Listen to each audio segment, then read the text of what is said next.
রাসূলুল্লাহ সাল্লাল্লাহু আলাইহি সাল্লামের সময় সাহাবায়ে কিরামদের ঘরের অবস্থা কেমন ছিল? আম্মা জান ফাতিমা রাদিয়াল্লাহু তাআলা আনহার ঘরের অবস্থা কেমন ছিল? রাসূলুল্লাহ সাল্লাল্লাহু আলাইহি সাল্লামের কাছে খবর এসেছে, ইয়া রাসূলুল্লাহ, আপনার কন্যা ফাতিমা অসুস্থ। রাসূলের কাছে খবর এসেছে আপনার কন্যা ফাতিমা অসুস্থ, জ্বর, বেশ কয়েকদিন যাবত জ্বর। রাসূলুল্লাহ সাল্লাল্লাহু আলাইহি সাল্লাম মদিনার সর্দার ইমরান বিন হুসাইন রাদিয়াল্লাহু তাআলা আনহুকে সাথে নিয়ে নিজের কন্যা ফাতিমাকে দেখার জন্য গিয়েছে। গিয়ে দরজা নক করেছে। ফাতিমা রাদিয়াল্লাহু তাআলা আনহা ভিতর থেকে উত্তর দিয়েছে, আব্বা, আপনি আমাকে দেখার জন্য এসেছেন, আপনি একা না, আপনার সঙ্গে আরও কেউ আছে? রাসূলুল্লাহ সাল্লাল্লাহু আলাইহি সাল্লাম বলেন, আমার সঙ্গে মদিনার সর্দার ইমরান বিন হুসাইন রয়েছে। ফাতিমা রাদিয়াল্লাহু তাআলা আনহা বলেন, আব্বা, আমার ঘরে বর্তমানে এতটুকু কাপড় নেই যে একজন মেয়ে তার বাবার সামনে যাওয়ার জন্য যতটুকু শরীর ঢাকার প্রয়োজন এতটুকু কাপড় আমার ঘরে নাই।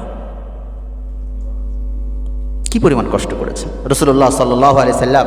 নিজের শরীর মোবারক থেকে চাদর খুলেছেন, চাদর খুলে দরজার উপর দিয়ে ভিতরে নিক্ষেপ করেছেন। সাইয়্যিদাতুনা ফাতিমা রাদিয়াল্লাহু তাআলা আনহা সে চাদর পেঁচিয়ে নিয়েছেন শরীরে। রাসূলুল্লাহ সাল্লাল্লাহু আলাইহি সাল্লাম ঘরের ভিতরে প্রবেশ করেছেন।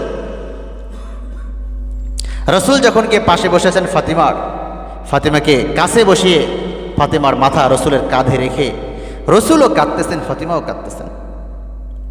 ফাতিমা রাদিয়াল্লাহু তাআলা আনহা বলেন, আব্বা, আজকে প্রায় 3-4 দিন যাবত আমি অসুস্থ, এত বেশি অসুস্থ,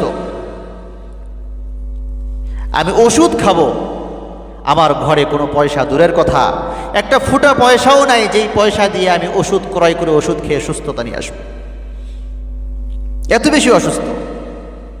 ফাতিমার কান্না দেখে রাসূলুল্লাহ সাল্লাল্লাহু আলাইহি সাল্লাম কান্না করেছে। রাসূলের দু চোখ বেয়ে অশ্রু ঝরেছে। আল্লাহ পাক রব্বুল আলামিন সঙ্গে সঙ্গে জিবরিল আমিনকে পাঠিয়েছেন, জিবরিল যাও আমার রাসূলকে গিয়ে খবর দাও যাতে করে রাসূল তার মেয়েকে সান্ত্বনা দেয় এবং 2টা অপশন সামনে পেশ করে। এক অপশন হচ্ছে দুনিয়া, আরেক অপশন হচ্ছে আখিরাত। যে রাসূলকে বলো যদি তার মেয়ে ফাতিমা দুনিয়া চায়, যদি দুনিয়া চায় তাহলে আমি আল্লাহ পাক রব্বুল আলামিন দুনিয়া এত বেশি দান করব, তার পুরা ঘর বাড়ি আমি স্বর্ণ আর চাঁদি দিয়ে ভরে দেব।